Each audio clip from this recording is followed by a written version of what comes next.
Assalamualaikum warahmatullahi wabarakatuh. Jumpa lagi di channel Babil Rahman.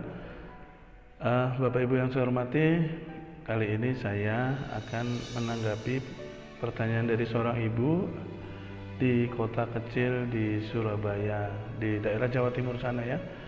Jadi beliau kurang lebih menanyakan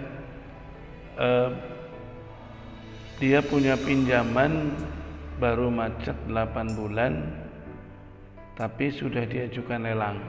Sementara adik iparnya pinjamannya jauh lebih besar, sudah macet hampir 2 tahun, tapi nggak diapa-apain, seperti itu ya kira-kira. Sebenarnya pertanyaan serupa pernah saya bahas di episode yang lalu, tapi saya tertarik untuk mengangkat menjawab pertanyaan ini lagi karena memang banyak yang masih belum paham, sehingga ada baiknya saya angkat lagi materi ini. Jadi Bapak Ibu yang saya hormati, di dalam internal perbankan, pengelolaan debitur itu biasanya dikelola oleh seorang petugas lapangan, apapun nama jabatannya, tapi yang jelas biasanya dia yang merekomendasikan kredit itu cair, dan dia juga yang bertanggung jawab atas kelancaran kredit debitur tersebut. Ada beberapa bank yang petugas yang mencairkan itu beda dengan petugas yang nagih, tapi kebanyakan bank yang menggunakan pembagian kewenangan seperti ini biasanya menjadi masalah, karena kemudian adalah bahwa yang bagian mencetak kredit dia akan mencetak kredit sebanyak-banyaknya, sementara yang bagian menagih akan dibebani penagihan atas kemacetan yang timbul dari pencairan kredit sebelumnya. Nah, kebanyakan pengelolaan akun itu dibebankan kepada satu orang, artinya kalau dia yang merekomendasikan kredit, dia juga yang harus bertanggung jawab menagihnya, seperti itu biasanya. Baik, jadi seorang petugas bank biasanya dia jabatannya account representatif atau account officer, seperti itu ya. Nah, biasanya mereka mengelola dalam beberapa pengelolaan nasabah gitu. Bisa jadi 100 atau 200 nasabah, itu yang lancar maupun yang tidak lancar. Nah, terhadap nasabah yang tidak lancar, dia akan maintenance gitu. Ketika dia mulai menunggak, dia akan intensif melakukan penagihan, dikejar terus. Mungkin belum sampai nunggak juga sudah ditagih. Misalnya biasanya jatuh tempo tanggal 15, itu tanggal 10 tuh sudah didatangi terus, sudah dihubungi terus gitu ya, karena beban itu ada di pundak mereka, dan biasanya baru lewat hari pun akan dikejar terus kalau mereka punya tanggung jawab besar terhadap penagihan atas kredit macet. Itu biasanya mereka akan mengantisipasi agar yang baru mulai telat hari pun dikejar untuk supaya jangan sampai macet.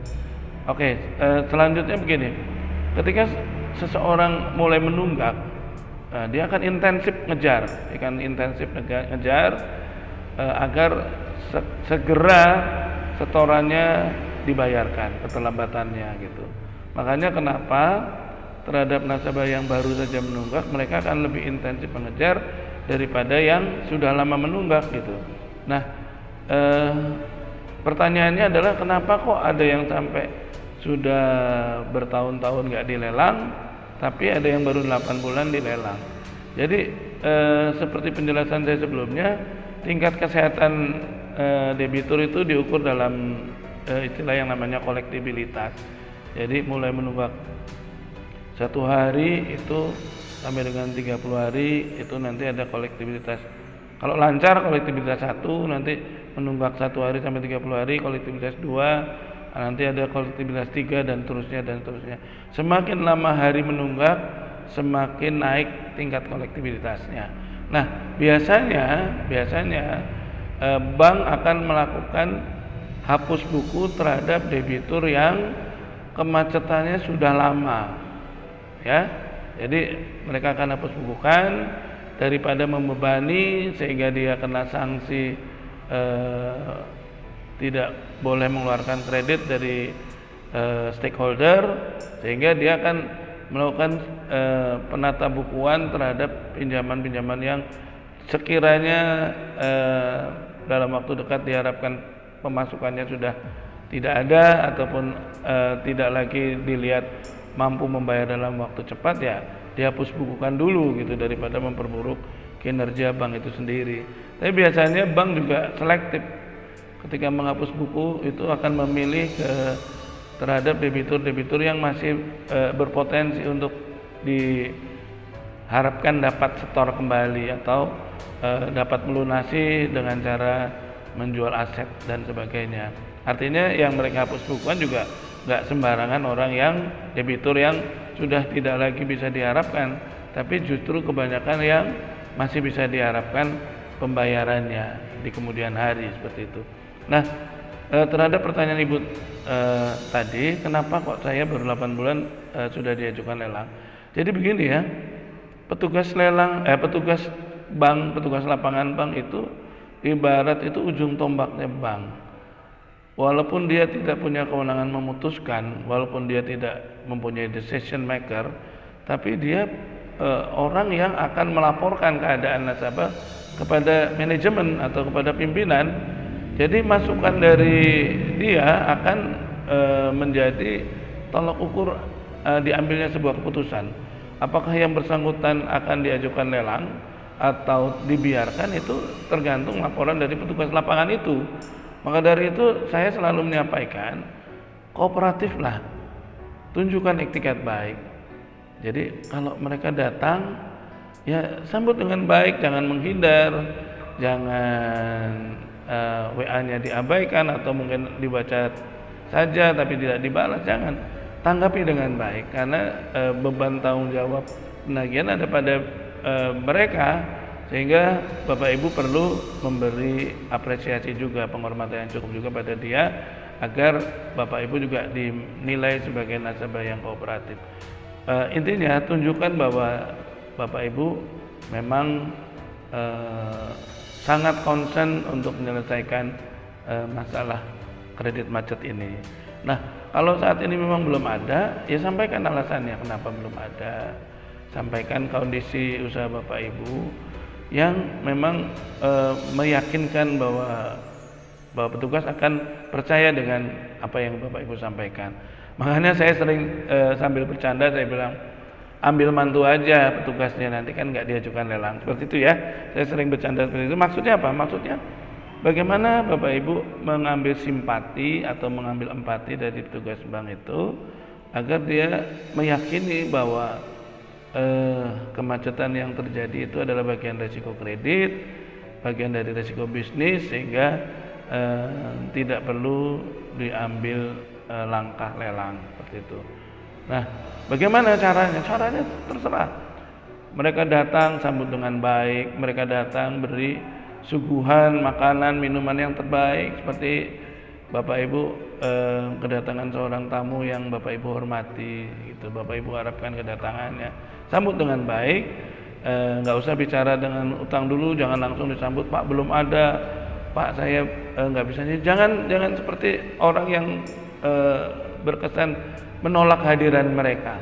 Sambut dulu dengan baik, suguhi dia dengan makanan terbaik Bapak Ibu, karena kita sebagai seorang muslim juga punya kewajiban menghormati tamu. Jadi beri suguhan yang baik, kemudian tanya kabar, gimana keadaan Bapak, bagaimana anak-anak, bagaimana keadaan Ibu, sehat gitu ya. Nah, dari cerita-cerita itu baru bicara tentang keadaan bisnis Bapak Ibu yang saat ini mengalami kendala dalam bisnisnya, sehingga pembayarannya tidak lancar. Nah, biasanya ketika Bapak Ibu berhasil meyakinkan petugas bank bahwa Bapak Ibu memang macetnya itu tidak disengaja, macetnya karena memang resiko bisnis, macetnya karena hal yang sudah bisa ditebak. Misalnya sekarang dalam kondisi pandemi seperti ini kan semua usaha lesu. Nah itu biasanya mereka kan merespon juga dengan baik. Artinya apa? Mereka bisa jadi memberi solusi, justru memberi solusi, misalnya seperti penawaran restrukturisasi dan sebagainya. Nah tadi ke ibu yang di kota kecil di Jawa Timur tadi, mungkin bisa jadi komunikasi ibu kurang bagus. Artinya ibu tidak mampu membangun komunikasi yang baik, sehingga bank menyimpulkan bahwa solusi penyelesaian sengketa kredit macet dengan ibu itu melalui lelang gitu ya. Tapi kalau misalnya saya tidak mendapat perbandingan yang pasti tentang saudara ibu yang sudah 2 tahun pinjamannya bahkan lebih besar tidak dilelang. Saya tidak tahu karena problemnya banyak. Bisa jadi tidak dilelang karena jaminannya nggak marketable, bisa jadi nggak dilelang karena pernah dilelang tapi nggak laku, atau bisa jadi juga bahwa debiturnya memang sebenarnya sudah menunjukkan iktikat baik sehingga bank melihat bahwa ini masih bisa diharapkan penyelesaiannya melalui hasil usaha yang dimiliki oleh debitur tersebut.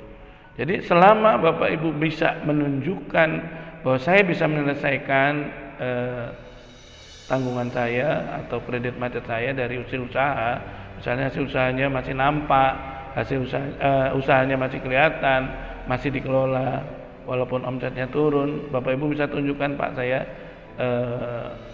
punya rencana seperti ini, misalnya saya mau menjual aset misalnya untuk menutup tunggakan, nanti selanjutnya saya akan bisa mengangsur dengan lancar lagi, seperti itu. Saya seperti itu. Tapi kalau Bapak Ibu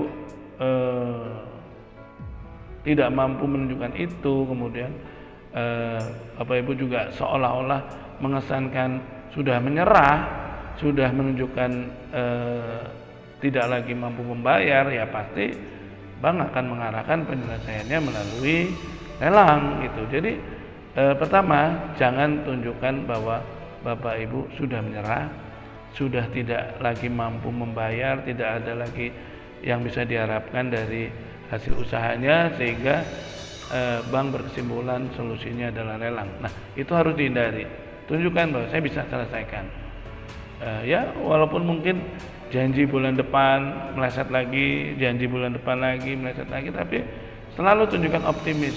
Tapi juga bukan sekedar janji, tunjukkan bahwa ini Pak, kalau nggak percaya, Bapak ikut saya sedang dalam penawaran aset saya oleh si Fulan, ini sudah menawar dengan harga sekian gitu, misalnya gitu. Kalau itu penyelesaiannya dari menjual aset. Tapi kalau Bapak Ibu meyakinkannya dari hasil usaha yang bisa dijalankan lagi, ya tunjukkan, misalnya Bapak Ibu ada piutang yang selama ini tidak tertagih, bisa diharapkan masuk dalam waktu dekat sehingga bisa untuk nyetori tunggakannya, seperti itu ya.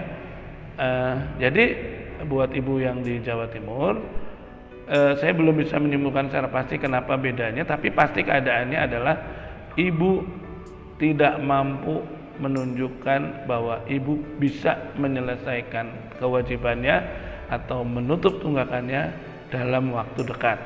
Itu pertama. Yang kedua, ibu tidak nampak optimismenya bahwa bisnis ibu ini bisa diharapkan kembali normal sehingga bisa menutup tunggakannya dan kembali angsurannya lancar. Itu yang kedua. Yang ketiga, ibu gagal membangun komunikasi yang baik sehingga bank menimbulkan bahwa solusinya adalah lelang gitu. Banyak yang saya jumpai pinjamannya besar, pinjamannya macetnya sudah lama, tapi bank belum mengambil keputusan lelang. Karena apa? Karena tadi debitur mampu membangun sebuah komunikasi yang baik kemudian menunjukkan progres penyelesaiannya, sehingga bank akhirnya menunda gitu. Karena sebenarnya seperti pernah saya sampaikan sebelumnya, lelang itu bukan keputusan yang menarik buat bank. Jadi sekali lagi buat teman-teman, Bapak Ibu yang saya hormati, kalau Anda dalam keadaan macet, bangun komunikasi yang baik, tunjukkan bahwa Bapak Ibu pasti bisa menyelesaikan kredit macetnya dalam waktu dekat. Bapak Ibu mampu mengangsur lagi dengan lancar dari hasil usahanya, dan Bapak Ibu memberi kenyamanan kepada petugas. Ingat, petugas juga manusia, dia juga kerja dalam tekanan.